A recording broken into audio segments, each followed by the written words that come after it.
안녕하세요.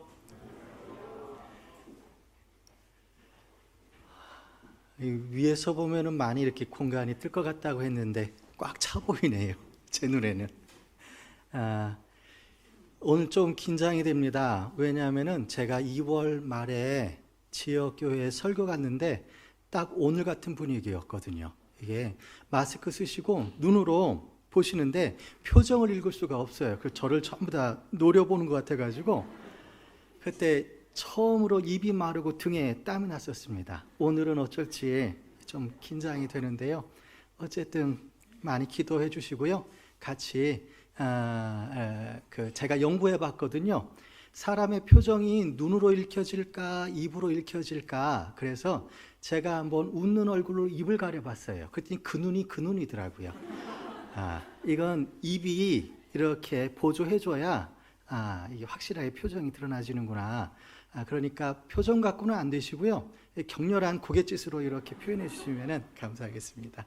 그럼 먼저 하나님께 기도드리고 같이 묵상하겠습니다. 하나님 아버지 감사드립니다. 저희들 구원해 주시고 주님의 이 거룩하시고 너무나 놀라우신 교회 가운데에 저희를 있게 해 주신 것, 그리고 한결같은 사랑으로 보살펴 주시고 인도해 주심에도 참으로 감사드립니다. 지금 여러 가지로 세상은 두려움 가운데 있습니다. 그러나 저희는 주님의 보호하심 가운데에 또 이렇게 안전히 거하고 있는 것, 이것도 감사드립니다. 다만 저 해외에서 수고하고 계시는 선교사님들, 또 그 지역에 너무나 많은 어려움 중에 있는 또 그 지역 형제 자매님들, 그 형제님들을 위해서 기도드립니다. 부디 함께해 주셔서 큰 위로와 여러 가지 물질적인 부분도 해소해 주셔서 이 어려움들이 너무 큰 낙심으로 가지 않도록 도와주시기를 원합니다.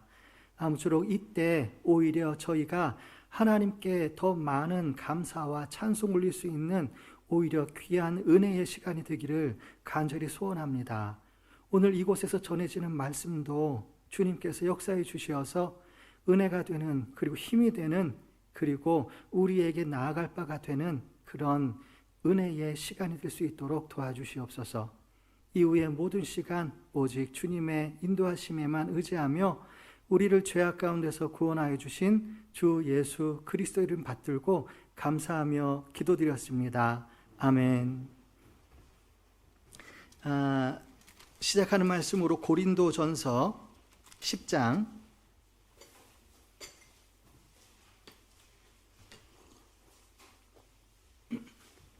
고린도전서 10장 1절로 12절 말씀입니다.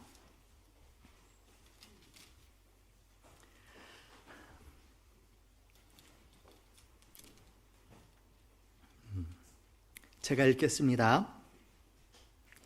형제들아, 너희가 알지 못하기를 내가 원치 아니하노니 우리 조상들이 다 구름 아래 있고 바다 가운데로 지나며 모세에게 속하여 다 구름과 바다에서 세례를 받고 다 같은 신령한 식물을 먹으며 다 같은 신령한 음료를 마셨으니 이는 저희를 따르는 신령한 반석으로부터 마셨음에 그 반석은 곧 그리스도시라. 그러나 저희의 다수를 하나님이 기뻐하지 아니하신 고로 저희가 광야에서 멸망을 받았느니라. 그런 일은 우리의 거울이 되어 우리로 하여금 저희가 악을 즐겨한 것 같이 즐겨하는 자가 되지 않게 하려 함이니 저희 중에 어떤 이들과 같이 너희는 우상 숭배하는 자가 되지 말라. 기록된 바 백성이 앉아서 먹고 마시며 일어나서 뛰논다 함과 같으니라. 저희 중에 어떤 이들이 간음하다가 하루에 2만 3천 명이 죽었나니 우리는 저희와 같이 간음하지 말자. 저희 중에 어떤 이들이 주를 시험하다가 뱀에게 멸망하였나니 우리는 저희와 같이 시험하지 말자. 저희 중에 어떤 이들이 원망하다가 멸망시키는 자에게 멸망하였나니 너희는 저희와 같이 원망하지 말라. 저희에게 당한 이런 일이 우리에게 거울이 되고 또한 말세를 만난 우리의 경계로 기록하였느니라. 그런즉 선줄로 생각하는 자는 넘어질까 조심하라. 네, 침이 벌써부터 말라가지고 자꾸 입천장에 들러붙네요, 혀가. 네, 오늘 전해드릴 본문 말씀을 먼저 전해드리기 전에 이런 마음으로 들으셨으면 좋겠다 해서 먼저 몇 가지 말씀을 드리자면요. 디모데후서 3장 말씀에 모든 성경은 하나님의 감동으로 된 것으로 라고 시작되는 말씀이 있죠. 그것처럼 이 모든 성경은 하나님의 감동으로 되셨다라는 것과 교훈과 책망과 바르게 함과 의로 교육하기에 유익하다라고 했거든요. 그리고 그 이후에 이어지는 것이 하나님의 사람으로 온전케 하며 모든 하나님의 일을 행하기에 온전케 하려 함이다라고 되어 있습니다. 오늘 우리가 성경을 배우는 목적은 분명하게 여기에 이렇게 기록되어 있습니다. 그래서 우리가 그것을 얻고 그런 변화를 받기 위한 의도로 이걸 귀를 열고 마음을 향하지 않으면은 이것이 결국 우리 마음 가운데에 새겨지거나 남거나 능력이 되지는 않을 겁니다. 그래서 어떤 내용이든지 그런 의도로 같이 했으면 좋겠습니다. 그리고 전도서 1장에도 보면은요, 이런 말씀이 있습니다. 이미 있던 것이 후에 다시 있겠고 이미 한 일을 후에 다시 할지라. 지금 오늘 배울 내용이요, 지금부터 3,500년 전에 기록된 내용을 배울 거거든요. 그런데 그 내용이 사실은 3,500년 전의 상황에 국한된 것이 아니라 2000년 전에 예수님이 이 땅에 오셨을 때에 그때 사람에게도 똑같은 상황이었고 우리에게도 똑같이 적용될 내용입니다. 즉 오늘 모든 내용은 우리 각자에게 주어지는 말씀이다라고 하는 것도 염두에 두셨으면 좋겠습니다. 제가 요즘 이제 뇌에 대해서 몇 가지 이렇게 주워 들은 게 있는데요, 참 신기합니다. 뇌가 되게 게으르다고 해야 될까, 효율적이라고 해야 될까, 뇌가요, 몸에서 사용되는 에너지의 꽤 상당 부분을 소모한다고 하고 그래요. 그러니까 아마 그래서 그런지 효율적으로 움직이려고 그러는 것 같은데, 방법은 이렇습니다. 나에게 유익이 되겠다라고 할 때에 얘네들이 작동을 한답니다. 그리고 생명의 위협을 느낄 때에 또 뇌가 또 이렇게 적극적으로 일을 한대요. 그리고 뭔가 위협을 느낄 때, 예를 들자면 내일 시험인데 지금까지 놀았어요. 갑자기 머리가 총기가 막 이렇게 솟아오릅니다. 그것처럼 그런 어떤 위급한 상황이 되면은 뇌가 활발하게 움직여진대요. 그리고 또 하나, 예전 같은 경우에는 칭찬이 그 사람의 동기유발을 시켜준다라고 얘기를 했는데요, 요즘은 조금 다르게 이야기한답니다. 그거보다 더 강렬한 동기유발은 성과가 나타날 때라든지 이걸 내가 하면 나에게 유익이 되겠다라는 그런 생각이 들 때에 뇌가 또 적극적으로 참여를 한답니다. 그러니까 여기서 졸고 계시는 분이 계시면 그 이유는 들어보나만 하지라는 그런 미리 그냥 마음을 포기하신 거라고 이해하면 되겠습니다. 어쨌든 그리고 마지막으로 우리가 이 듣는 모든 말씀에 대해서는요, 반드시 행해야겠다라고 하는 마음의 태도가 필요합니다. 그래서 사실 그저께 들었던 말씀 생각 잘 안 나잖아요. 어제 뭐 먹었는지도 잘 생각이 안 나요. 그러니까 말씀 전체를 기억한다라고 하는 것은 사실 무리가 있는 것 같아요. 그러니까 매 수요일 날 듣지요. 다만 그 모든 내용은 다 이해하지 못하고 심지어 앞에 있는 설교자가 시원찮아서 잘 못하더라도 그 중에 내가 하나라도 실천할 내용을 얻어가고 그리고 그것을 내가 삶 가운데 실천한다, 그것만큼 가치 있는 것은 없다라고 하는 겁니다. 그래서 실천할 것을 오늘 하나 얻어간다라는 마음의 태도로 같이 참여해 주셨으면 좋겠습니다. 이제 본론으로 들어가서 오늘 읽은 본문이 고린도전서 10장 1절로 12절 말씀인데요. 이 내용 전체를 다룰 것은 아닙니다. 다만 이 내용이 이스라엘 민족이 이집트를 벗어나서 광야에서 겪은 그런 어떤 일들을 약간 짤막하게 요약해 놓은 내용인 것 같아서 제가 오늘 이 본문을 잡았는데요. 그 중에 여기 보면은 우리에게 경계로 주시는 내용 중에 죄에 대한 내용이 있습니다. 이스라엘 사람들이 왜 그렇게 광야에서 고난을 받았냐라고 하는 내용이 죄로 표현되어 있는데요.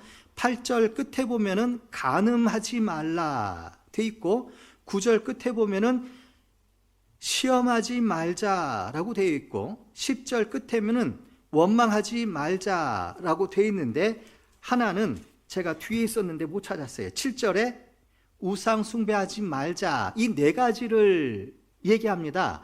근데 제가 이 내용을 쭉 보다 보니까 우상 숭배, 그리고 간음, 그리고 하나님을 시험하는 거는 이거는 안 되지, 이건 너무 끔찍하고 큰 죄지 라는 생각이 번뜩 들었습니다.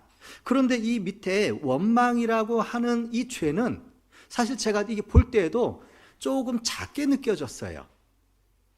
그런데 분명히 그 밑에는 11절에는 저희에게 당한 이런 일이 거울이 되고 또한 말세를 만난 우리에게 경계가 된다고 주셨으니까 이 죄도 분명히 심상치 않은 죄겠다 싶었는데 이 내용을 가지고 찾아보니까요, 민수기에 가니까 이스라엘 민족이 가나안 땅 그 밑 언저리 정도에 가가지고 하나님께서 보내서 정탐을 하게 되죠. 그래서 40일 동안 그곳을 정탐하고 돌아와서 보고하는데 딱 두 사람, 여호수아와 갈렙 빼고는 전부 다 부정적인 보고를 합니다. 그래서 하나님께서 그 모든 사람을 그 죄를 물어서 40년 동안 광야를 방황하게 만드시는데요.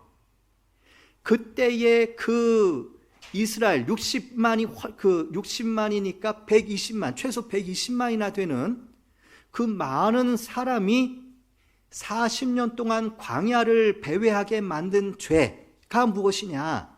그리고 그 중에 60만이나 되는, 그 이상이 되는 사람들이 그 광야에서 죽게 만들었던 그 죄가 뭐냐를 찾아보니까 그게 원망하는 죄였습니다.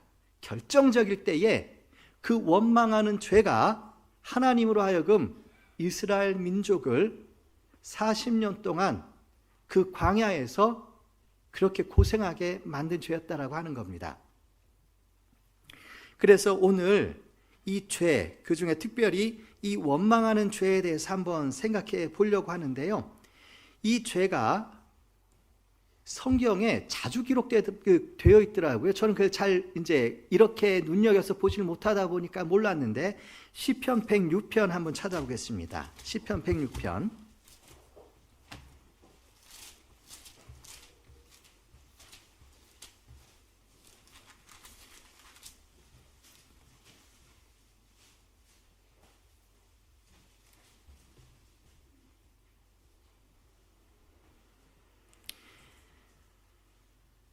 (24절) (25절) 제가 읽겠습니다. 저희가 낙토를 멸시하며 그 말씀을 믿지 아니하고 저희 장막에서 원망하며 여호와의 말씀을 청종치 아니하였도다. 이렇게 나와 있습니다. 그러니까 원망이 단순히 그냥 마음의 어떤 부정적인 마음 상태 이상으로 하나님의 말씀을 듣지 않고 거절하게 만드는 영향력까지 있는 아주 무서운 것이었다라고 하는 겁니다. 이것이 사람들끼리는 어쩌면 별로 크게 이렇게 주목받는 죄는 아닐 겁니다. 하지만 이것이 하나님의 앞에서 하나님 말씀에 대해서 이것이 발현될 때에는 어마어마하게 무서운 영향력을 갖게 된다. 그래서 아마 이어서 계속 한번 찾아보려고 합니다. 그래서 이번 설교의 주제는 조금 독특하고 조금 깁니다. 어쩌면 들으시면 잘 이해가 안 될 수도 있을 거예요. 여리고 맞은편 요단가입니다. 여리고 맞은편 요단가. 요단 강가면은 차라리 이해하기가 쉽겠는데 그냥 성경에 있는 표현 그대로 옮기다 보니까 여리고 맞은편 요단가라는 표현으로 이렇게 해봤습니다. 왜냐하면은 이 제목을 이렇게 붙여본 이유는요, 그 이스라엘 사람들이 가나안 땅을 정탐하고 돌아와서 원망하는 바람에 40년 동안 방황하다가 40년이 마치는 그때에 하나님께서 모든 훈련을 맞추시고 모든 이스라엘 민족을 하나님의 군사로 완벽하게 개조해서 인도해 드린 곳이 바로 여리고 맞은편 요단가이기 때문에 그랬습니다. 그 홍해를 막 건너온 그 보잘것없던 이스라엘이 그 40년 동안의 하나님의 훈련을 통해서 아주 멋진 용사, 멋진 군대로 재탄생이 돼가지고 모인 곳이 바로 이곳이고, 그리고 이곳은 저는 개인적으로 이게 미세 조정이라고 생각이 됩니다. 이게 이제 우리가 집회로 나오면 이게 파인 튜닝 뭐 이렇게 가지고 나오는 얘기인데, 왜 그러느냐? 이 사람들이 40년 만에 여리고 맞은편 요단가에 딱 왔을 때는 모든 것이 딱 맞아떨어질 때였었습니다. 이게 무슨 말이냐면요, 이 이스라엘 사람들이 훈련을 마쳐서 그동안에 밥 먹듯이 했던 원망이 딱 끝나는 때였습니다. 원망하는 습관이 딱 끊겼을 때예요. 그리고 불순종했던 세대가 모두 죽어서 더 이상 그 세대가 없이 새로운 세대로 딱 만들어진 때가 그때입니다. 그리고 이스라엘 민족이 하나님의 질서를 순종하게 된 또 그때가 바로 이때입니다. 그리고 이스라엘이 광야를 헤매고 다닌 지 40년이 되는 때가 이때입니다. 그리고 여리고 맞은편 요단강가에 딱 도착해서 머물 때가 이때고, 가나안 족속의 죄가 꽉 차서 이제는 하나님이 가나안 땅을 심판하셔야 될 때가 이때예요. 왜냐하면 예전에 창세기 14장인가 보면은 아브라함에게 가나안 땅을 이렇게 약속하시면서 나중에 너희 후손들이 애굽의 종으로 팔려갔다 4대째에 돌아올 건데, 그 이유가 뭐냐? 아직 아모리 족속, 즉 가나안 족속 중에 하나가 그 족속들이 아직 죄가 심판할 만큼 안 됐다라고 이렇게 말씀해 놓으신 내용이 있거든요. 즉 그 가나안 땅이 이제 심판해야 될 만큼 죄가 딱 들어찬 그때라고 하는 겁니다. 이 모든 것이 바로 그날 이스라엘이 여리고 맞은편 요단가에 도착한 바로 그때입니다. 이건 정말이지 하나님이 아니고선 할 수 없는 기가 막힌 섭리라는 겁니다. 성경에는 이런 내용들이 군데군데 있는데요, 사실 이것이 눈여겨보지 않으면 잘 안 보입니다. 그러다가 보니까 이제 저만한 사람들은 이렇게 보다 보면은 너무 막 이게 행복합니다. 막 너무 들뜨기도 하고. 근데 사실 이게 그러다 보니까 이게 결론이에요. 이제 이게 결론입니다. 사실 이게 마음 같아서는 이제 돌아가세요 하고 싶은데, 시작한 지가 불과 20분 정도밖에 안 돼서 조금 더 하도록 하겠습니다. 이제 그리고 여기에 이제 모인 이 사람들은 왜 여기 모였냐? 목적은 분명합니다. 요단 강을 건너 가나안 땅에 들어가 가나안 땅을 정복하려고 거기 모인 겁니다. 그것을 위해서 하나님께서는 이집트에서 노예로 있던 이스라엘을 끌어내셨고 40년 동안 그들을 훈련시키신 거거든요. 가나안 땅 들여보내서 그 땅을 차지하게 하려고. 이것이 단순히 이스라엘에 국한된 내용이라고 한다면 이렇게 성경에 기록 안 하셨을 겁니다. 이건 우리 오늘날 지금 우리에게 주는 교훈이 아주 큰 게 있습니다. 하나하나 이렇게 한번 보겠는데요. 이 이스라엘 사람들이 광야에서 40년 동안 그럼 뭘 배웠겠냐? 요단강 건너 가나안 땅 들어가서 전쟁을 할 거니까 싸우는 연습을 시키셨을까? 칼 다루는 방법, 활 다루는 방법, 아니면은 물맷돌 던지는 방법들을 훈련시키셨을까? 아닙니다. 하나님의 말씀을 그대로 듣고 그대로 순종하는 연습을 시켰어요. 그리고 한 가지, 하나님을 믿음으로 하나님께서 세워놓으신 질서에 순종하는 것을 훈련시키셨습니다. 하나님 말씀의 순종, 하나님께서 세우신 질서에 순종하는 이 두 가지를 가장 크게 생각하시고 훈련시키셨던 거예요. 예전에 이스라엘에 몇 차례의 중동 전쟁이 있었는데 그때 모세 다얀 장군이라고 하는 외꾸는 장군이 비밀 병기라고 해서 나눠준 게 포켓 성경이었다. 뭐 그런 것이 나중에 회자됐던 내용이 있는 것처럼 이 전쟁은 사람의 능력에 있지 않습니다. 오직 하나님의 능력에만 있는데 결국은 뭐가 문제냐? 그 사람들이 하나님께서 역사하실 수 있는 상태냐 아니냐가 이 전쟁의 승패 걸리는 문제라고 하는 겁니다. 그러니까 하나님께서는 이들을 전쟁 기술을 가르친 게 아니고 하나님 말씀을 순종하게 하는 것을 가르쳤고, 그리고 하나님께서 세워놓으신 질서에 따르는 걸 훈련시켰다라고 하는 겁니다. 이것만큼 백전백승할 수 있는 방법이 이것만하게 없습니다. 이것처럼 오늘 하나님의 말씀과 질서에 순종하는 것을 방해하는 그 원망이라고 하는 것, 이거에 대해서 우리가 깊이 한번 생각해 보고 내 삶 가운데에 들어오는 이 원망을 어떻게 막을 것이냐, 어떻게 미연에 방지할 거냐, 그리고 들어왔을 때에도 어떻게 내보낼 것이냐, 이런 곳에 혹 지혜가 되었으면 좋겠다라고 해서 좀 같이 이렇게 생각해 보려고 왔습니다. 그렇다면은 도대체 이 원망은 왜 생기는 걸까? 원망은 왜 생기는 걸까? 단순하게 얘기하면은요, 질서가 안 잡혀서 그렇습니다. 질서가 없어요. 기준이 없습니다. 기준이. 그러니까 무법천지라고 그러죠. 무법천지. 기준, 법, 그게 없으니까, 그리고 그 법을 행사할 수 있는 그 힘이 없으니까 이게 안 되는 거예요.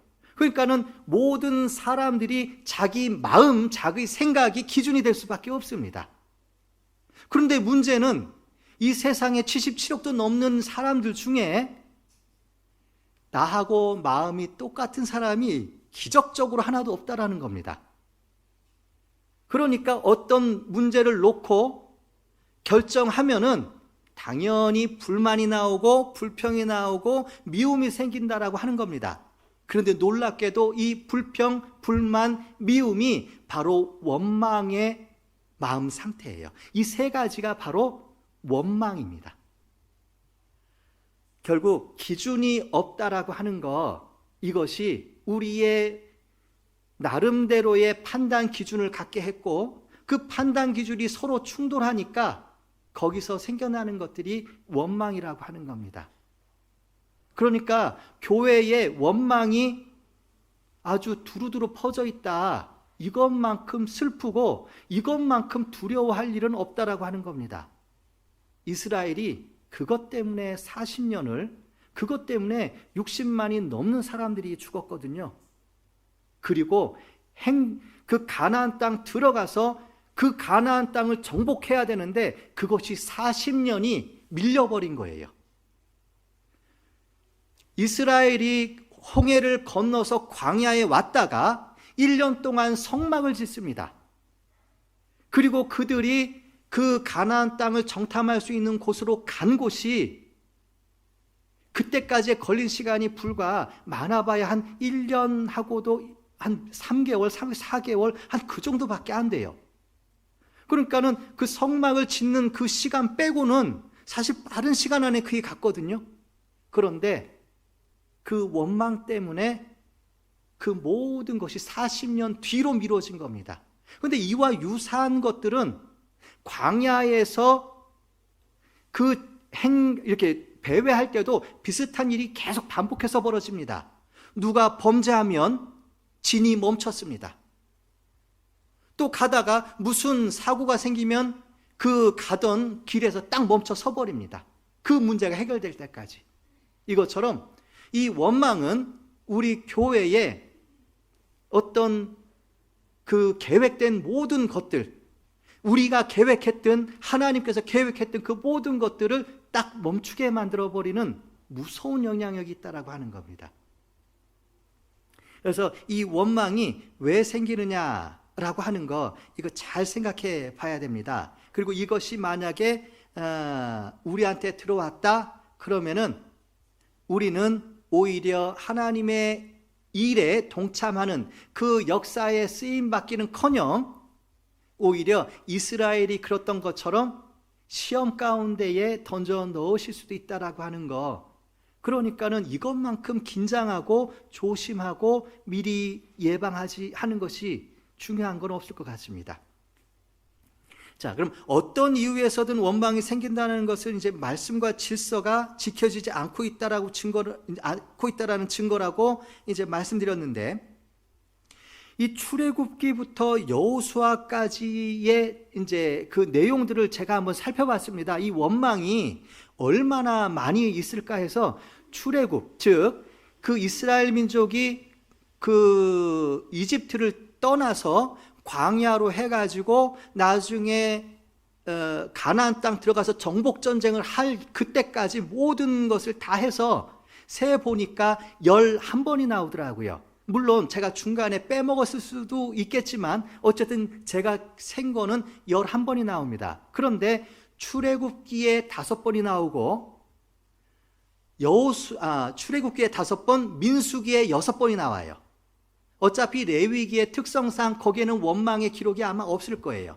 그런데 여호수아 때 딱 가면은 오히려 뭔가 원망거리가 많을 것 같은데 여호수아 때 가면은 원망의 기록이 없어요. 왜냐하면 이스라엘 사람들이 다 변해버렸거든요. 그 40년 동안의 훈련 과정을 통해서 원망을 밥 먹듯이 했던 그들이 다 바뀌어버렸습니다.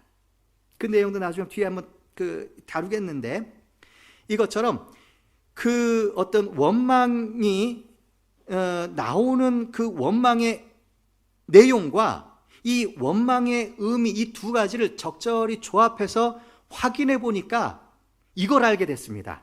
아주 놀라운 발견인데 제 나름대로는 뭐냐면 원망하게끔 하는 요소들이 나왔어요. 많게 보면 5개, 조금 비슷한 것끼리 묶으면은 3가지로 이렇게 돼요. 뭐냐?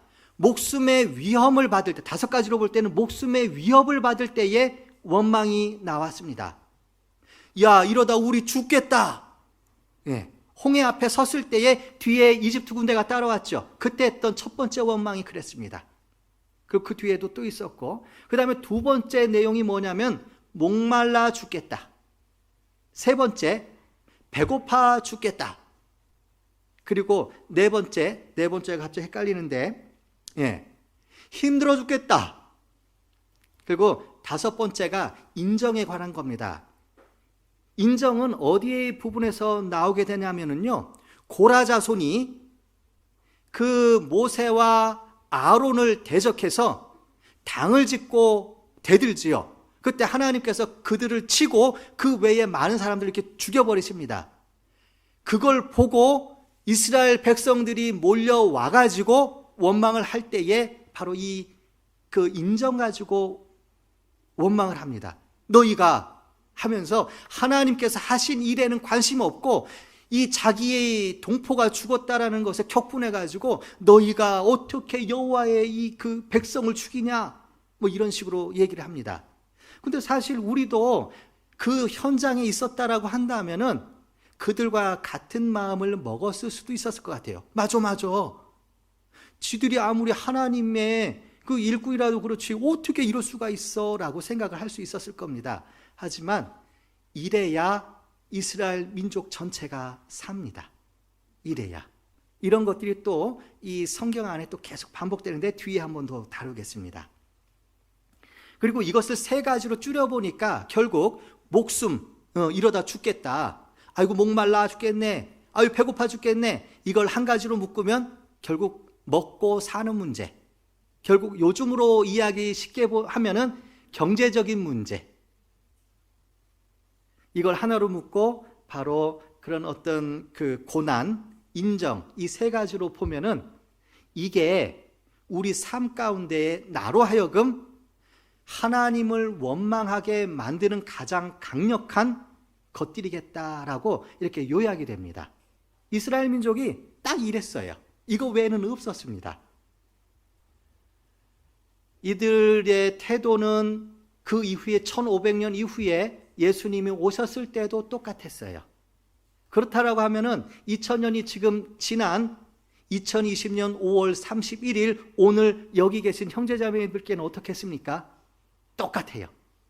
결국 먹고 사는 문제, 그리고 힘들어서 못하겠다 고난, 그리고 인정, 이 세 가지가 우리가 어떻게든 말씀으로 정리해내야 되는 내용이라고 하는 겁니다. 그래서 이 세 가지를 한번 각각 살펴볼 건데, 먼저 먹고 사는 문제. 저는 개인적으로 이 내용을 보다 보니까 이거 할 말이 없어요. 하나님께서 이 기록해 놓으신 말씀 딱 읽는 순간 이건 어떻게 요즘 뭐라고 하죠? 빼박이라고 그러나요? 빼도 박도 못하게 이건 여기다 대고 뭘 토를 다는 순간 나는 믿음 없는 사람이 되게끔 해놓으셨어요. 자, 마태복음 6장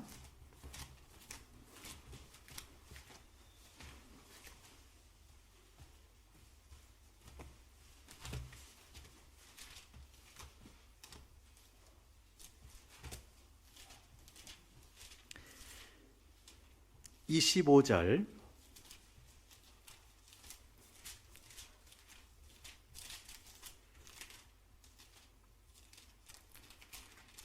6장 25절로 깁니다.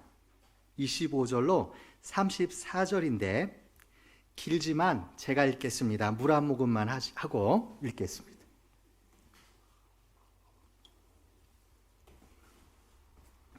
읽겠습니다. 마태복음 6장 25절로 34절 말씀.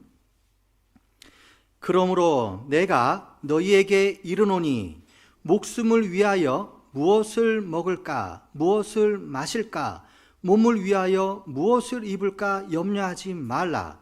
목숨이 음식보다 중하지 아니하며 몸이 의복보다 중하지 아니하냐. 공중의 새를 보라. 심지도 않고 거두지도 않고 창고에 모아 들이지도 아니하되 너희 천부께서 기르시나니 너희는 이것들보다 귀하지 아니하냐. 너희 중에 누가 염려함으로 그 키를 한 자나 더할 수 있느냐. 또 너희가 어찌 의복을 위하여 염려하느냐. 들의 백합화를 보라. 백합화가 어떻게 자라는가 생각하여 보라. 수고도 아니하고 길쌈도 아니하느니라. 그러나 내가 너희에게 말하노니 솔로몬의 모든 영광으로도 입은 것이 이 꽃 하나만 같지 못하였느니라. 오늘 있다가 내일 아궁이에 던지우는 들풀도 하나님이 이렇게 입히시거든 하물며 너희일까 보냐. 믿음이 적은 자들아. 그러므로 염려하여 이르기를 무엇을 먹을까, 무엇을 마실까, 무엇을 입을까 하지 말라. 이는 다 이방인들이 구하는 것이라. 너희 천부께서 이 모든 것이 너희에게 있어야 할 줄을 아시느니라. 너희는 먼저 그의 나라와 그의 의를 구하라. 그리하면 이 모든 것을 너희에게 더하시리라. 그러므로 내일 일을 위하여 염려하지 말라. 내일 일은 내일 염려할 것이요 한날 괴로움은 그날에 족하니라. 어떻게 해볼 수가 없습니다. 조금이라도 뭐 하면은 저는 꾀가 많아요. 조금이라도 빈틈이 있으면 그 빈틈을 찾아서 어떻게든 외면하고 싶었을 겁니다. 그런데 읽어 내려가면 내려갈수록 이거는 맡기는 수밖에 없구나. 하나님께서 이렇게까지 얘기하셨는데 내가 여기다 무슨 말을 해? 그냥 맡기는 수밖에 없겠구나. 정말 교회에 무슨 일이 있다, 교회에 어떤 행사가 있다, 교회에 어떤 봉사가 있다, 어떤 신앙적인 부분, 이 모든 것들이 최우선시 될 수밖에 없다. 적어도 이 말씀을 통해서 봤을 때에는 먹고 사는 문제보다는 신앙적인 문제가 앞서야 되겠다. 이게 어쩔 수가 없이 이렇게 딱 못을 박아 놓으셨어요. 만약 이럼에도 불구하고 먹고 사는 문제가 우선시 된다라고 한다면은 결국 어떤 말씀을 읽어야 되냐면은요, 24절을 읽어야 됩니다. 한 사람이 두 주인을 섬기지 못할 것이니 혹 이를 미워하며 저를 사랑하거나 혹 이를 중히 여기며 저를 경히 여김이라. 너희가 하나님과 재물을 겸하여 섬기지 못하느니라. 신앙생활 포기하든지 아니면 나를 믿고 맡기든지 양당 간에 결정해라. 이렇게밖에는 이해할 수가 없습니다. 어떻게 하실 겁니까? 차라리 몰랐으면. 들었는데 이제 어떡합니까? 이 공부를 하다가 보니까 이 출애굽기 이제 16장인가 보면은 만나를 하나님이 내려주시는 내용이 있습니다. 근데 이 만나를 거두어 드리는 건 지 마음입니다. 그런데 안 먹으면 문제가 생겨요. 안 먹으면 무슨 문제가 생기냐? 벌레가 생기고 냄새가 납니다. 먹으면 내게 힘이 되고 내게 유익이 되는데 놔두면 벌레가 생기고 냄새가 납니다. 집안 온통이 고약한 냄새로 꽉 찹니다. 집안 온통이 흉측한 벌레로 드글드글 끓어요. 차라리 몰랐으면, 근데 알았어요. 근데 행하지 않으면 마치 먹지 않은 만나가 벌레가 생기고 냄새가 나는 것처럼 오히려 나를 곤란하게 만들 겁니다. 차라리 모르고 행치 아니하면은 적게 맞는데 알고서 행치 아니하면 더 많이 맞습니다. 오늘 말씀 들으실 때마다 그런 어떤 위기감, 그런 부담감을 갖고 들으시는 게 좋겠어요. 또 그러면은 아무래도 졸음도 안 오겠죠. 물론 다행히 지금까지는 제가 잘 안 보여서 그러는지 눈 감고 계시는 분은 없는 것 같습니다. 감사합니다. 예. 그리고 이 두 번째로 이제 고난 문제인데요. 고난. 이 고난 문제는 어떻게 할까? 고난. 이 중에 고난을 즐기시는 분 계십니까? 저는 그것을 그냥 신앙적 문제 아닌 그냥 다른 일로 고난을 즐긴다. 그분은 사실 병원에서 이렇게 상담 좀 한번 받아봤으면 좋겠다 싶습니다. 그건 절대 정상이 아니거든요. 모든 사람이 고난을 싫어합니다. 그런데 우리에게 이 고난의 문제는 피할 수가 없어요. 그리스도인이 신앙의 문제로 고난은 반드시 받게끔 되어 있습니다. 신앙생활을 잘 해도 고난을 받습니다. 신앙생활을 잘 못해도 고난을 받습니다. 구원 받았다라고 하는 증거가 고난이랍니다. 이거 어떡합니까? 피해 보시겠습니까? 차라리 즐기시겠습니까? 자, 보세요. 사도행전 5장.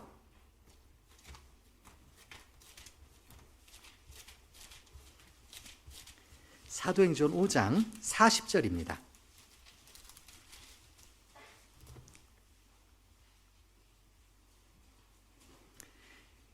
사도행전 5장 40절, 41절 말씀을 읽을 건데요. 이 내용은 뭐냐면은 초대교회 때 사도들이 말씀을 전하다가 붙들려가지고 감옥에 쳐 넣어버렸어요.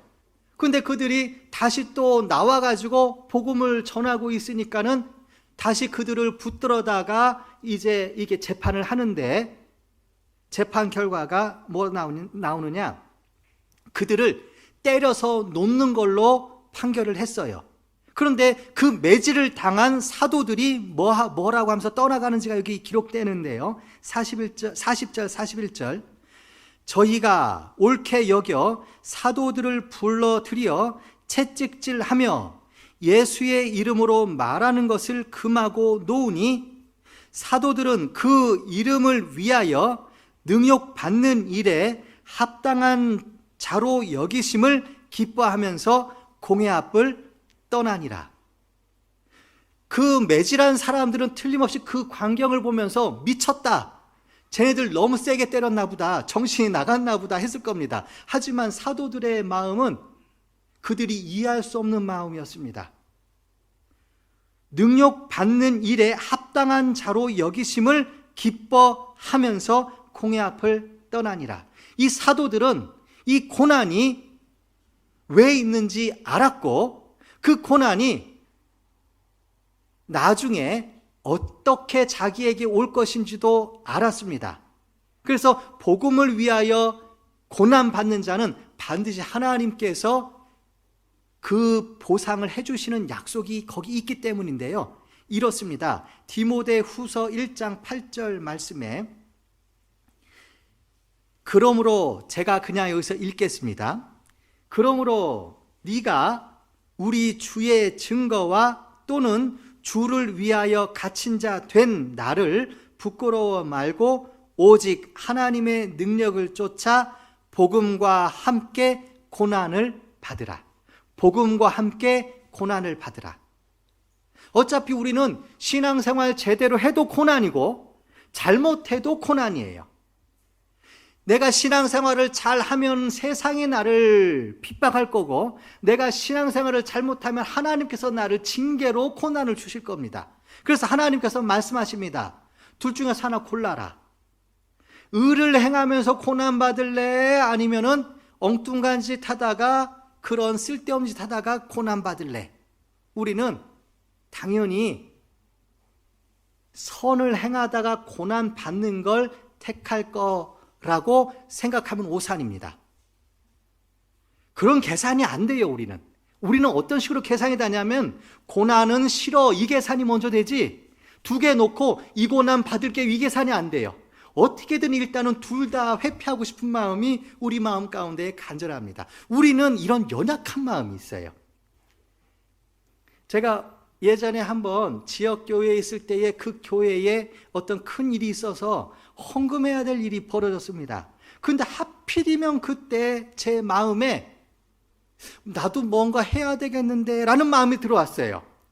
근데 저는 실제로 가진 것도 없었고 심지어 인색한 마음까지 있었어요.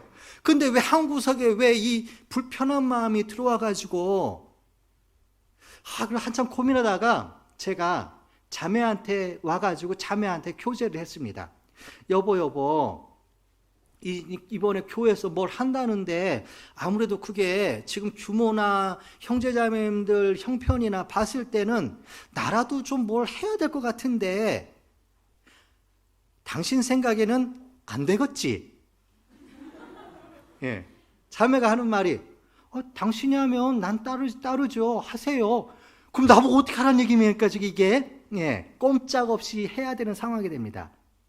이 경험이 저에게 어떤 생각을 들게 했냐면은, 어차피 우리는 다 여기 스스로 뭘 할 수 있는 존재들이 아니구나. 너무나 연약해서 한쪽에는 선을 생각하면서도 한쪽에서는 그 선을 행하기를 거절하는 이 두 마음이 있구나. 그런데 이 연약한 마음이라도 두 사람이 같은 그 연약한 마음을 더하니까 그 일이 벌어지는 거예요. 그 일이. 나 혼자였으면 고민만 하다가 말았을 겁니다. 근데 정말 신기하게 연약한 사람 둘이 만나서 그걸 가지고 교제하니까 역사가 일어나는 거예요. 놀라운 어떤 비결을 그때 한번 깨달았습니다. 물론 그런 다음에 제가 더 용감해졌느냐? 그렇진 또 않습니다. 매일매일이 싸움입니다. 하지만 필요할 때마다 그걸 이길 수 있게끔 하는 것이 뭐냐면, 제가 무슨 일이 있을 때마다 하나님 감당하게 해주세요. 정말 도망가고 싶을 때는 하나님 도망만 안 가게 해주세요. 정말 힘들 때에는 하나님 살려주세요. 이런 식의 기도라면 정말 신기하게 결정적일 때에 해결할 수 있게끔 능력을 주신다라고 하는 것을 많이 느낍니다. 우리는 스스로는 못 이깁니다. 결국 우리가 같은 마음으로 있을 때라야지 이거 감당되고 이겨나갑니다. 고난은 우리가 주님 앞에 갈 때까지 가지고 가야 되는 액세서리입니다. 이거 떼놓을 수가 없어요. 그래서 오히려 즐기는 쪽으로 고난 싫어하면 신앙생활 안 됩니다. 이걸 꼭 명심하셔서 기왕이면 조금 더 하는 쪽으로 해서 다른 어떤 인생으로 인해서 생기는 고난이 차라리 없는 걸로. 왜냐하면 이쪽 고난 받으면 그 다른 쪽의 고난은 막아주실 거니까 그런 걸 기대하시면서 좀 더 교회 쪽으로, 좀 더 봉사 쪽으로, 좀 더 하나님의 사업 쪽으로 마음을 넓혔으면 좋겠습니다. 그리고 드디어 이 인정 문제가 참 어려워요. 왜냐하면 이 안에는 오해가 들어가 있기 때문에 그렇습니다. 인정에 대한 오해가 들어가 있어서 그래요. 잘 보세요. 예수님은 인정 없는 분입니다. 이해되셔요? 예수님은 인정이 없는 분입니다. 예수님 사랑 많으신 분인 줄 아는데 맞습니다. 예수님은 사랑이 많으신 분이지 인정은 없어요. 우리가 생각하는 사랑은 이 사랑과 인정이 뒤범벅되어 있는 사랑이에요.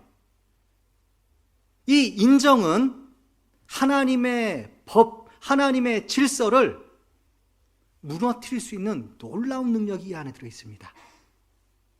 어느 날 나하고 친분이 두터운 분, 어느 날 내가 조금 어려워하는 분이 와가지고 저한테 이보게 오랜만에 만났으니 술 한잔 하세. 그러면서 저한테 술을 따라줬다고 해요. 제가 막 믿음이 여리고 할 때에 그 다른 사람이 했다면 안 돼. 나는 하나님 때문에 난 술을 마실 수 없어. 이럴 수 있겠지만은 그 사람을 딱 만나는 순간 어떻게 합니까? 이 인정적인 부분이 작동이 되는 거예요. 그래서 내가 안 마시면 이분이 또 난처하려나? 이런 갖가지 생각들도 막 들고 한다라고 하는 겁니다. 이건 조금 비유적으로는 좀 수준 낮은 비유긴 한데요.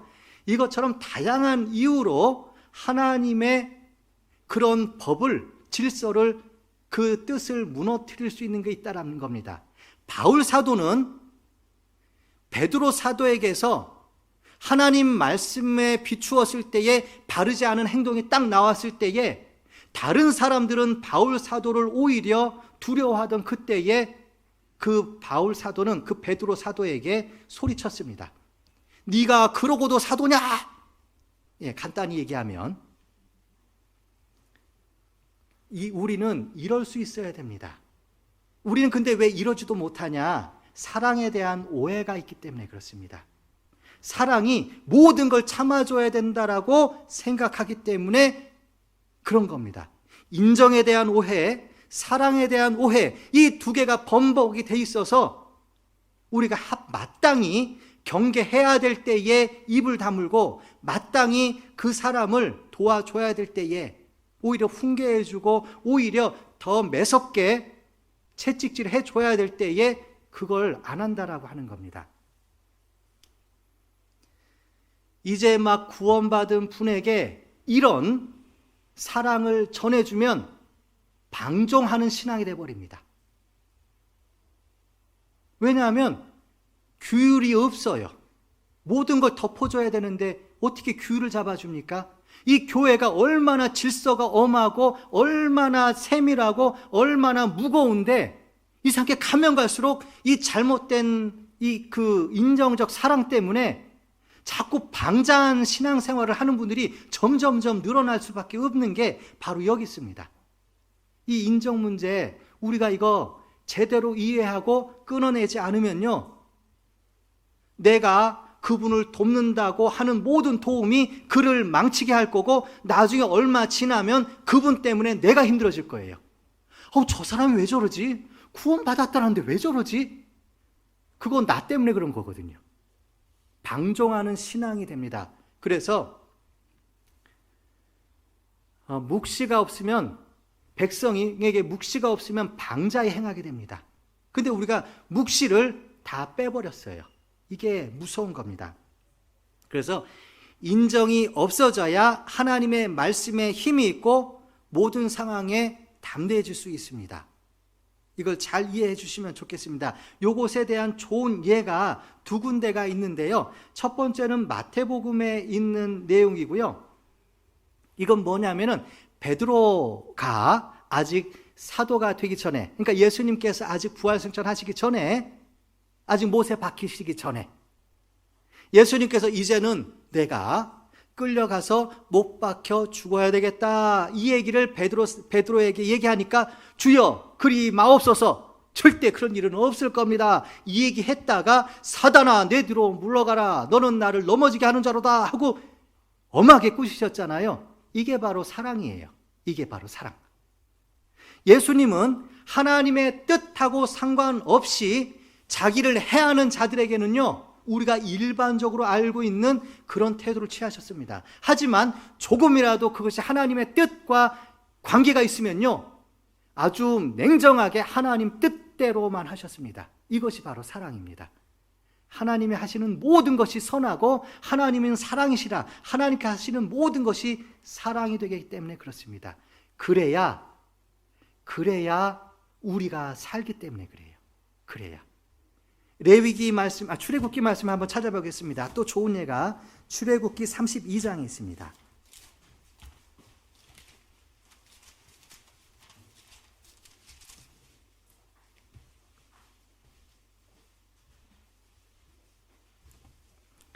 (32장) 26절 26절로 29절 말씀 제가 읽겠습니다. 이에 모세가 진문에 서서 가로되 누구든지 여호와의 편에 있는 자는 내게로 나오라 하매 레위 자손이 다 모여 그에게로 오는지라. 모세가 그들에게 이르되 이스라엘의 하나님 여호와께서 이같이 말씀하시기를 너희는 각각 허리에 칼을 차고 진 이 문에서 저 문까지 왕래하며 각 사람이 그 형제를, 각 사람이 그 친구를, 각 사람이 그 이웃을 도륙하라 하셨느니라. 레위 자손이 모세의 말대로 행하매 이 날에 백성 중에 3,000명 가량이 죽인 바 된지라. 네, 여기까지 읽겠습니다. 지금 이방 사람을 죽인 게 아니에요. 동족을 죽이라고 했어요. 하나님 편에 있는 자는 내게 나오라 모세가 소리치니까 레위인들이 쫙 모인 거예요. 그래서 제가 생각하기에는 모세가 레위인이어서 그러나 뭐 이런 생각 유출해 봤는데 그런 근거는 여기 성경에는 일단 없습니다. 그런데 사실 이 배경이 어떤 배경이냐면은 모세가 40일 동안 시내산에 올라가서 하나님께 이제 율법을 받아가지고 내려오는데 내려와서 보니까 송아지 우상 만들어가지고 잔치하면서 난리굿이에요. 그러니까 그때 바로 모세가 하나님께서 그들을 다 쓸어 죽이실 거를 알았기 때문에 그 먼저 모세가 손을 쓴 거예요. 하나님 편에 있는 자는 모이라. 그랬더니 레위 사람들이 모입니다. 그래서 레위 사람들에게 명령합니다. 그런데 기가 막히게 그 사람들이 어떻게 하느냐? 어떻게 해요? 어떻게, 어제 보던 친구들 밥도 먹었어요. 아니에요. 그들은 가차없이 했습니다. 왜냐? 모세가 누군지 알았고 그 위에 하나님이 계신 줄 알았기 때문에 그랬다라는 겁니다. 우리가 무얼 망설입니까? 이것이 하나님의 뜻이다 라고 하면은 무얼 망설일 수 있습니까? 그래서 3,000명 밖에 안 죽었습니다. 그리고 그 3,000명 그 사람들은요, 실제로 그 중에 직접 가장 크게, 가장 깊숙이 가담했던 사람일 거라고 저는 확신합니다. 왜냐? 사람의 생사화복이 하나님 손에 달려있거든요. 참새 한 마리도 하나님의 허락하심이 아니면 떨어지지 않거든요. 죄 없는 자를 하나님께서 공연히 멸하지 않으시거든요. 그 3,000명은 죽을 만한 이유가 있어서 죽었다라고 저는 확신합니다. 이것처럼 우리가 인정이라고 하는 거, 이거 조심해야 됩니다. 그것이 하나님의 모든 법, 모든 질서를 무너뜨려 버립니다. 질서 무너지면 교회가 굉장히 어려워집니다. 그것뿐이겠습니까? 역사 안 일어납니다. 마치 이스라엘 사람들이 원망으로 해서 전쟁은커녕 그 광야에서 40년을 헛고생한 것처럼, 물론 훈련받아서 진짜 멋지게 거듭나긴 했지만 어쨌든 그 과정은 분명히 어려운 과정이었을 겁니다. 우리도 성장이 아닌 맨 그 상태로 어려움의 시간을 겪게 될 겁니다. 그래서 먹고 사는 문제는 하나님께 맡겨야 되고, 고난은 피하지 말고 적극적으로 참여하고 즐길 것, 그리고 인정 문제는 그들의 생명을 위해서 말씀을 가지고 좀 매정하게 할 것, 그 사람을 위해서. 이것들이 잘 되면 어떻게 되겠습니까? 첫 번째, 내게 담대함을 주십니다. 더욱더 할 수 있게 담대함을 주십니다. 그리고 나를 통해서 하나님께서 역사하시겠죠. 아까 서두에 말씀드렸지만 내 뇌는 이거 하니까 되네, 야 이거 하면 나한테 이득이 되겠는데 라고 할 때에 가장 큰 동기 유발이 된다고 되어 있습니다. 하나님께서 그렇게 만들어 오셨어요. 그러니까 있는 자는 더 받아 부하게 되고, 없는 자는 어떻게 됩니까? 뇌가 안 도와줘요. 이거 해봐야 뭐 아무 일 없는데. 이것처럼 우리가 하나님의 역사에 쓰임을 받기 위해서는 원망의 이유, 원망의 불씨가 될 수 있는 것들을 미리 알고 미연에 방지하는 게 필요해요. 그런데 이게 또 어려운 게 있어요. 이것만 가지고 그 원망의 근원을 잘라내는 게 굉장히 어렵습니다. 왠 줄 아세요? 여러분께만 특별히 제 비밀을 말씀드리겠습니다. 제 마음속에 편집기가 들어있어요. 제 마음속에 제 마음을 편집하는 장치가 들어있습니다. 그래서 그 마음은 절대 나를 실망시키질 않아요. 모든 사람들이 나를 잘못된 사람이라고 지적해도 여기에 있는 이 편집기는 몇 가지만 고쳐내면은 내가 피해자예요. 가해자인 내가 피해자로 갑니다. 그래서 나는 억울해요. 그리고 나는 실제 이 교회에 많은 무리를 주고 있으면서도 불구하고 뭐라고 하느냐? 내가 교회를 위해서 하는 건데, 내가 이만큼 하는 게 뭐 내가 하고 싶어서 하는 줄 알아? 내가 어디까지나 형제자매를 위해서 그러는 건데, 기가 막히게 바꿔냅니다. 그런데 문제는 감쪽같이 나마저 속여서 나를 위안해 주는 이 편집기, 이걸 어떻게 눈치챌 거냐, 이게 문제입니다. 눈치챌 수 있습니다. 뭐냐면은 동기를 보지 말고요, 동기를 보지 말고 결과를 보면 됩니다. 나무가 좋으면 나무가 좋으면 열매가 좋든지, 나무가 안 좋으면 열매가 안 좋든지, 결과. 그래서 이걸 잘 봐야 돼요. 내 마음만 믿으면 어리석습니다. 잠언 말씀 찾아보겠습니다. 28장. 그래서 하나님이 이 말씀 해놓으셨구나 싶습니다.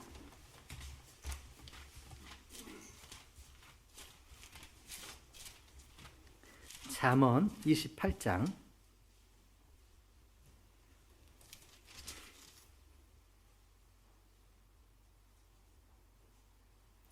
26절 말씀.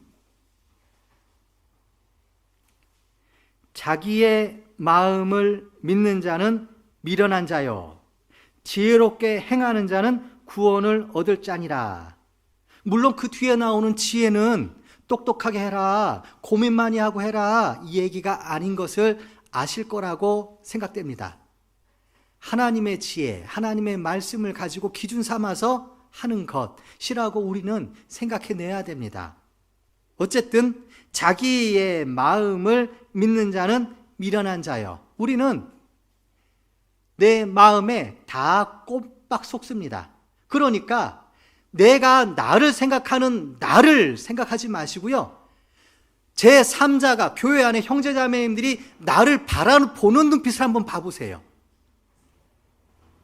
넌지시 느껴지는 그 느낌들을 느껴보세요. 그게 진짜 나일 가능성이 훨씬 더 많습니다. 그래야 원망이 잦아들 수가 있어요. 나는 나름대로 열심히 한다는데 왜 저 사람들 나를 알아주기는커녕 왜 나 무시하고 왜 자꾸 나를 피하고 왜 나를 자꾸 꺼려하냐. 예, 그게 그거예요. 그래서 그걸 빨리 인정하는 것이 지혜입니다.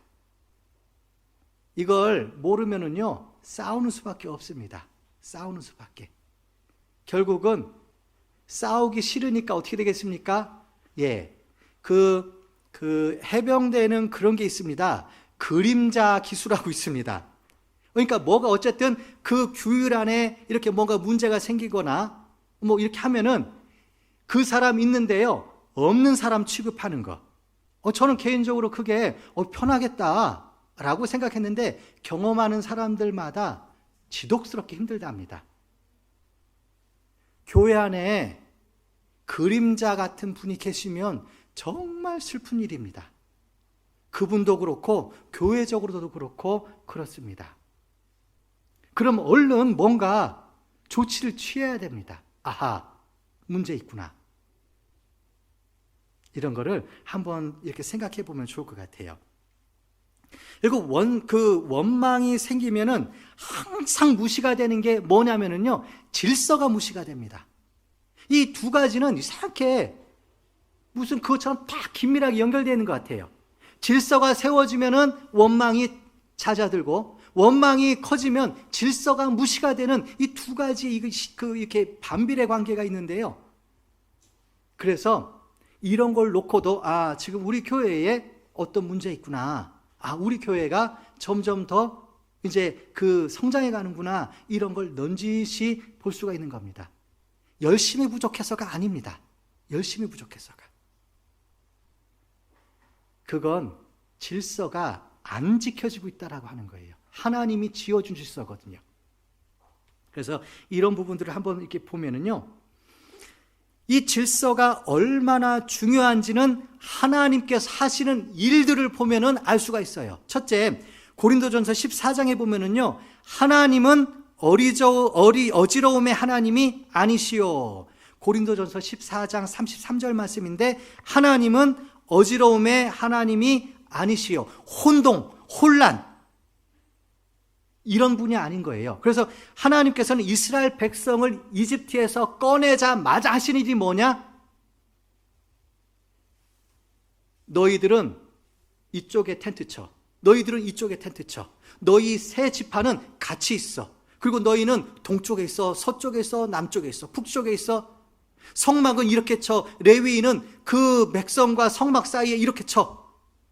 그리고 맨 처음에 누가 출발하고 누가 출발하고 이게 다 있거든요. 이 자료를 한번 보시면 바로 이쪽에 보실까 몰라요. 나오나? 네, 나오네요. 여기 보시면은 이게 바로 그 내용입니다. 하나하나 꼼꼼하게 정말 세심하게 이렇게 합니다.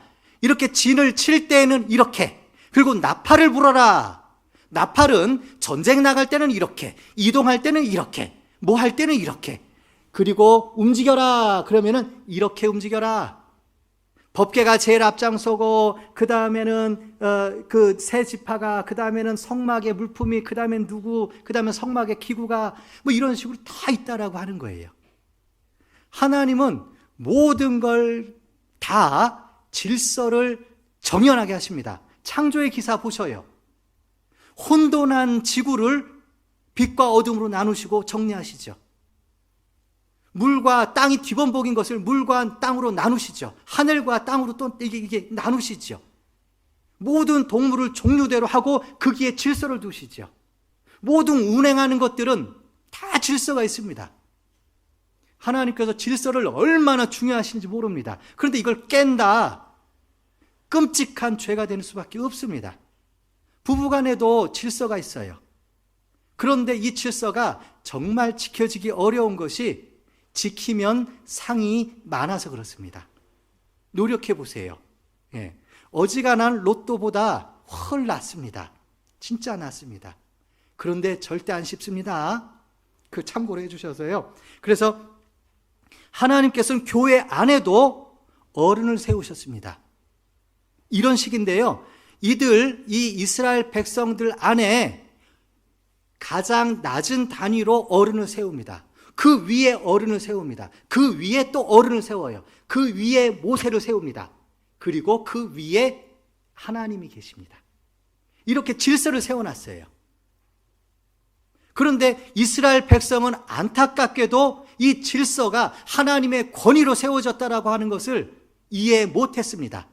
그러니까 무슨 문제만 생기면은 야 이놈아 하면서 와가지고 우리를 갖다 죽이려고 그러냐 하면서 모세와 아론을 몰아붙였던 겁니다. 그래서 하나님이 그들을 그렇게 광야에서 40년 동안 훈련시킨 겁니다. 그거 하려고. 그리고 이 내용이 조금 참고가 될 것 같아서 이렇게 했는데요. 출애굽기 6장에 보면은 13절에 집의 어른은 해가지고 말씀이 시작됩니다. 그 내용을 보면은 족보가 나와요. 집의 어른은 르우벤 지파에는 하녹이, 발루가, 헤스론이, 갈미가 이렇게 해서 쭉 나오는데 이상해요. 다른 곳에서는 지루하다 할 만큼 르우벤부터 막내까지 싹 쓰시거든요. 이렇게까지 안 해도 될 것 같은데 그럼 우리는 어떻게 합니까? 읽다가 비슷하니까는 읽었다 치고 넘어간다고 그러잖아요. 그런데 이상하게 이 출애굽기 6장에 있는 이 족보만큼은 위에 세 아들까지만 기록합니다. 그래서 르우벤, 시므온, 레위, 르우벤, 시므온, 레위 지파까지만 써요. 그런데 이 세 지파에도 차이가 있습니다. 뭐냐면은 르우벤 지파와 시므온 지파까지는 1대손까지만 기록합니다. 1대손까지만. 그러니까 르우벤의 아들까지만, 시므온의 아들까지만. 근데 레위의 족보를 보면은요, 보세요. 희한하죠. 레위의 족보는 밑에 제일 게르손과 무라리는 1대손까지 하지만 고핫자 손으로 가가지고는요, 제일 긴 게는 5대손, 비느하스라고 하는 바로 아론의 손자까지를 기록합니다. 그래서 저는 곰곰이 생각하다 보니까 번뜩 드는 생각이 모세 집안이네 뭐 이렇게 생각해가지고 이렇게 했는데 아닙니다. 모든 성경은 하나님의 감동으로 된 것으로 모든 성경입니다. 이거 하나님의 의도가 이 안에 들어있어요. 하나님의 의도가. 그리고 민수기 이제 26장인가 오면은 무슨 일이 벌어집니까? 고라가 르우벤 지파의 몇 아들을 꼬셔서 그리고 그 모든 이스라엘 사람들의 알아주는 족장들 250인을 합세해서 모세와 아론을 대적하는 일이 그때 벌어지잖아요. 근데 학렬이 같아요. 이 고라하고 아론하고 모세하고 학렬이 같아요. 그런데 누구는 똑같이 레위 자손이에요. 학렬도 같아요. 그런데 누구는 제사장하고 누구는 대장 노릇하고 왕 노릇하고. 고라가 당을 지었습니다. 교회를 헐고 당을 짓는 법이 바로 거기에 나와요. 이 고라가 굉장히 비상한 사람 같아요. 처세가 이만저만 좋은 것 같지가 않습니다.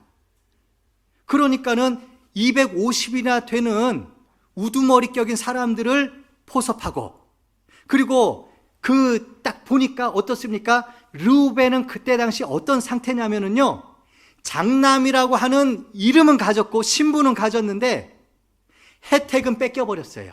이유가 뭐냐? 아버지의 첩과 그만.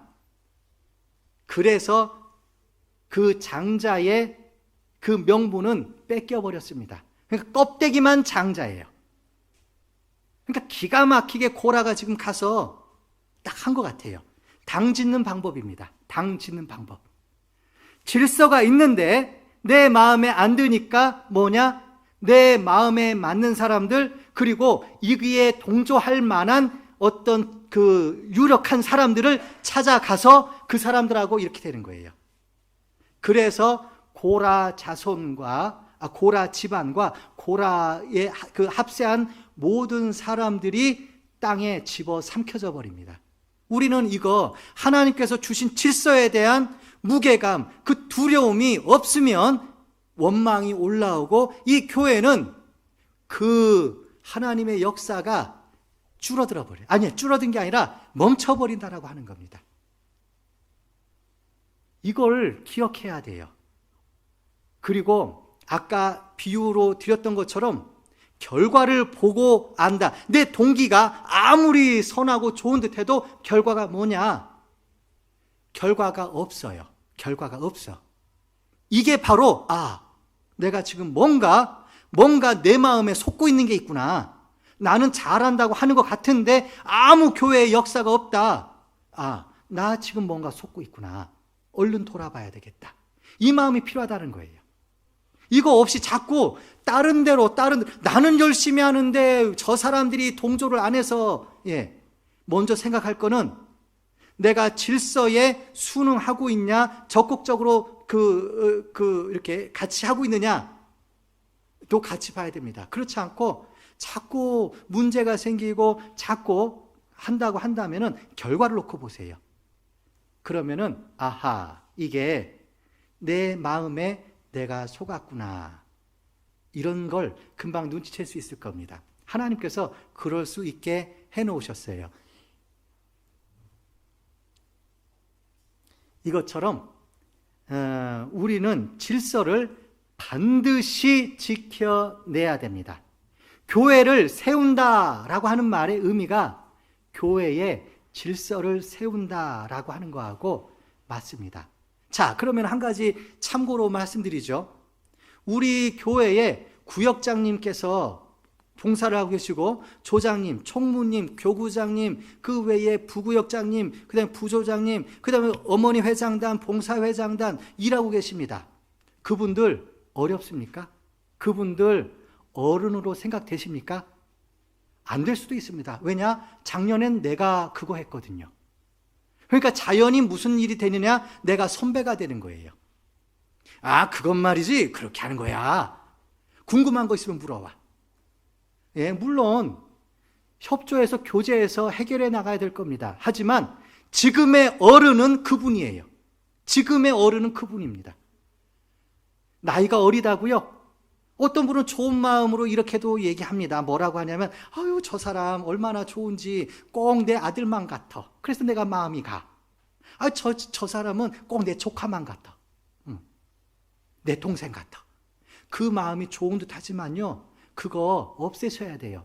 그분은 나이가 어리든 배움이 적든 어떤 것이 있든 간에 그분은 지금 어른으로 하나님께 불림받아 쓰이고 있다라고 하는 거예요. 어른 대접해줘야 됩니다. 그래야 질서가 서고, 그래야 이 교회가 하나님에 의해서 사용되는 정말 귀한 교회가 된다라고 하는 겁니다. 절대 우습게 여기면 안 됩니다. 제가 얼마 전에 영상을 보다가요, 신천지를 보고 교훈을 얻었습니다. 저 신천지에 배웠습니다, 하나. 왜냐하면 성경에 사단에게도 지혜를 배울 게 있잖아요. 뭐냐면은 신천지에 못모로 갔다가 나중에 탈퇴한 사람이 올린 내용 중에 하나가 뭐였냐면은 그냥 나 혼자 들었으면은 비웃고 말았을 거래요. 막 어떤 할아버지가 나와가지고 발음도 안 좋고 뭔 말인지도 모르겠는데 뭐라고 하는데 듣기도 싫고 짜증나고, 그래서 나 혼자 들었을 거면 나왔을 거래요. 그런데 왜 빠졌냐? 옆에 있는 사람들 때문에 그랬대요. 옆에 있는 사람들의 반응과 태도가 너무 진지하고 너무나 뭔가 좀 이렇게 경이로운 분위기가 있었대요. 그러니까 자기도 어느 순간 모르게 자기도 옆에 앉아가지고 이러고 있더랍니다. 이게 어쩌면 우리 시대 우리에게 필요한 마음의 자세가 아닌가 싶은 생각도 듭니다. 우리 가끔 이렇게 전도하러 왔습니다. 정말 힘들게 모시고 왔거든요. 그런데 하필이면 오늘 강사님이 해주시는 말씀의 내용이 내가 기대했던 게 안 나와. 그러면 이미 표정부터 이렇게 우울한 표정을 짓습니다. 그러면 강사는 어떻게 되겠습니까? 예. 그러면은 마음이 이제 점점, 물론 이걸 극복해내야 되겠지만, 아직까지 저는 점점, 그래서 자꾸 말이 헛나오고, 뱅글뱅글 돌고, 나중에 끝나면 진땀만 흘리다가 집에 돌아가서 이불 뒤집어 쓰고, 예, 이렇게 되는 일이 벌어지는.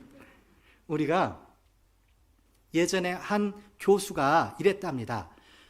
선배님, 이제 방송국에 PD로 일하고 있는 사람과 친분이 있는 교수를 부르려고 하는데 와가지고 좀 강의 좀 해달라고. 선배님, 뭐 요즘 이렇게 시간 되시면 오셔가지고 여기 강의 좀 해주세요. 야, 나 같은 게 무슨. 그리고 나 거기 가면 잘 못해. 걱정하지 마세요. 제가 비싼 사람 사다 놨거든요. 야, 그게 무슨 말이냐. 그래서 갔답니다. 갔는데 가서 이해가 됐대요. 처음에는 이렇게 자기가 무슨 얘기를 하는데 밑에서 보조하는 사람들이 뭐냐면은 어떤 적당한 타이밍이 되면은 이러더랍니다. 그럼 앞에 있는 사람이 어떻게 해요? 이제 이렇게 해요. 그리고 거기다 사인을 하나 더 넣더랍니다. 이러더랍니다. 그럼 이게 뭐라고 하느냐? 치면서 오! 그런데 그 사실을 알고 갔는데도 불구하고 그것 때문에 그때 자기가 가지고 있는 역량 이상의 것을 거기서 하고 왔대요. 그걸 계기로 그 사람이 그 방송의 명강사로 자리 잡게 됩니다. 왜 째그맣고 뽀구리 아저씨의 아주 재미지게 구성지게 얘기하시는 분인데요. 그분이 시작이 그랬습니다. 우리가 정말 서로 돕는다라고 하는 것은요, 마음을 같이 하는 것. 예. 그리고 그런 것들이 틀림없이 하나님께서 역사하심으로 여기에서 뜻하지 않은 결실들을 갖게 해주실 겁니다. 이걸 우리가 기대해야 돼요.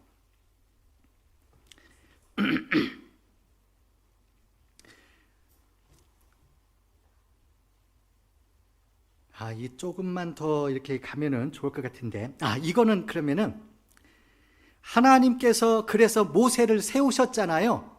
하나님께서 모세를 세웠는데 문제는 백성들이 모세를 인정을 안 해요. 그러니까 모세를 위해서 하나님이 하신 일이 뭐냐면은 모든 기적들을 모세를 통해서만 하게끔 합니다. 10가지 재앙, 홍해를 가르는 거, 반석 해가지고 물 내는 거, 마라의 뿌리, 나무가지 던지는 거, 그 외에 모든 걸 다 모세가 하게끔 합니다. 그리고 심지어는 시내산에 하나님께서 불 가운데 나타나셨는데 그 대한 내용이 뭐냐면은 영영이 백성으로 하여금 너를 믿게 하려 하기 위해서 그랬대요. 이렇게까지 하시거든요. 모든 것이 그렇습니다. 그 외에도요, 어마어마하게 많아요. 그래서 아론의 쌍난 지팡이도 그렇고, 고라의 무리를 갖다가 그 속에다 넣어버리신 것도 그것 때문이라고 되어 있고, 모든 게 그렇습니다. 그런데 딱 한 번 모세를 통하지 않고 하나님을 드러낸 적이 한 번 있으십니다. 언제인 줄 아셔요? 여호수아와 갈렙이 그 가나안 땅을 정탐하고 돌아와서 그것을 아니라 그들은 우리의 밥이라, 우리가 가면 하나님께서 이것을 우리에게 주실 거다, 이거 갖다 얘기하니까 나머지 갔던 사람하고 백성들하고 돌로 쳐 죽이려고 할 때에 하나님이 모세하고 상관없이 나타나셨어요. 아하, 하나님은 하나님을 경외하는 자를 이렇게 지키시는구나, 이런 생각이 딱 듭니다. 이렇게 하나님의 이 말씀을 자세히 보다 보면은 의외의 것들이 이렇게 보일 때가 있어요. 그럴 때마다 하나님의 어떤 마음들을 조금씩 더 알게 되는 것 같고, 조금씩 더 알게 되는 것 같고, 너무 기가 막히다. 그렇습니다. 요즘 이제 그 뇌에 대해서 조금 들었다고 했잖아요. 최근에 이제 또 한 가지를 조금 이제 보게 된 게 뭐냐면은, 우리 몸이 정상적으로 움직이려고 하면은 뇌의 기능이 절대적으로 필요하답니다. 그런데 뇌가 적당히 반응하려고 하면은 손발의 도움이 필요하대요. 분명히 기관 자체는 여기에서 지시를 하고 통제를 하도록 주어졌긴 했지만은 결국 손발이 없으면 이것도 무용지물을 그런 소용이 없다는 겁니다.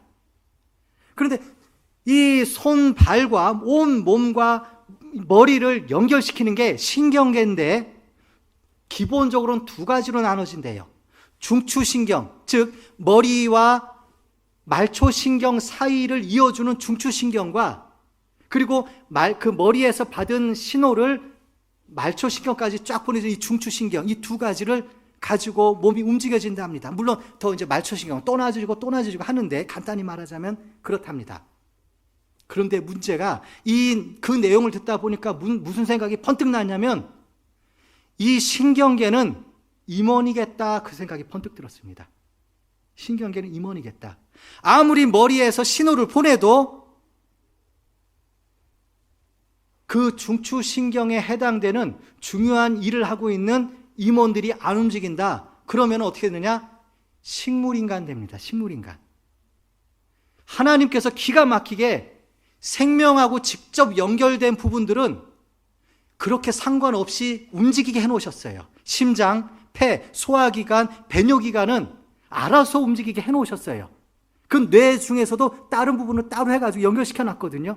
근데 그 외 다른 부분들은 머리의 통제를 따라서 움직여야 되는데 머리에서 전하는 이 신호가 중추신경에서 딱 막혀버렸어요. 그러면 식물인간입니다. 그나마 중추신경은 통해서 말초신경으로 전하려고 하는데 전달되지가 않는 거예요. 그럼 어떻게 되느냐? 안전은 있을 수가 있습니다. 근데 앉아있으면 뭐합니까? 그것도 안 돼요. 정말 시원찮더라도 내가 차라리 파란 쪽에 없더라도 차라리 이렇게라도 일할 수 있잖아요. 그런데 아예 가지를 않으니까는 할 수가 없는 겁니다. 머리에서의 신호가 신경을 타고 그 마디 끝까지 전달 안 되면 일 안 됩니다. 이것이 얼마나 크고 무서운 일인지 모르면 그때 상황에 내 생각 집어넣어서 이거 갖다가 흐려버린다라고 하는 거예요. 그러니까 교회가 역사가 안 일어난다는 겁니다. 정말 두려워해야 돼요. 정말 떨어야 됩니다. 어린아이 같은 믿음을 필요로 하십니다. 하나님께서. 뭐냐? 이 얘기를 듣고 가만히 생각했는데 아이들을 관찰해 봤어요. 아이들 정말 어렸을 때 뭐라고 하느냐? 이쁜 짓 하면 어떻게 합니까? 자기 볼 빵꾸 날 줄 모르고 비볐어요. 이렇게. 예. 조금 큽니다. 그러면은 살짝 갖다 대요. 좀 더 커요. 이쁜 짓 하면 어떻게 합니까? 이래요. 그럼 나중에 좀 더 크잖아요. 그러면은 이러고 있어요. 내가 이걸 왜 하지? 응. 조금 지나면 어떻게 한 줄 아십니까? 이쁜 짓 하면은 한 번씩 보고 씩 웃어주고 맙니다. 이게 무슨 의미인 줄 아세요? 이것이 아동 그걸 갖다가 연구하는 사람들이 뭐냐면은 내가 지금 당신을 거절하려고 하는데 당신을 거역하려고 하는데 그냥은 아직까지는 못하겠고 그러니까 이것을 갖다가 시험해 보는 거예요. 내가 씩 웃었는데도 저쪽에서 씩 웃었어요. 그러면은 허락 받은 거예요. 그러면 나는 안 해요, 이제. 조금 더 크면 어떻게 합니까? 이쁜 짓, 엄마, 내가 몇 살인데, 예, 이런 식으로 점점점 갑니다. 그런데 하나님께서 우리에게 아이와 같은 믿음을 요구하십니다. 우리가 전부 다 어른이 돼버렸어요. 전부 다 우두머리가 돼버렸어요. 그러니까 내가 나름대로 생각해서 내놓은 말이 교회에서 거절되면은 이거 분으로 화답해버리는 거예요. 원망으로. 이것이 바로 교회의 역사를 막아버리게 된다라고 하는 겁니다. 오늘 제목이 요단 건너편, 요단 건너편 아니죠. 여리고 맞은편 요단가. 이스라엘이 하나님의 교육 끝에, 하나님의 훈련 끝에 정말 멋지고 정말 강한 군대가 들어와서 머문 그곳, 이제 하나님이 곧 명령을 내리실 거예요. 요단강 건너라! 그럼 그때부터 역사가 시작합니다. 그때부터 일이 벌어지기 시작하는 거예요. 우리에게 그날이 있어야 됩니다. 아직도 홍해를 딱 건넌 것처럼 어정쩡한 자세로 있으면 안 돼요. 요단가 앞에 서가지고 그 가나안 땅을 노려보고 있는 그런 모습이어야 되는데 게다가 얼마 안 남았잖아요.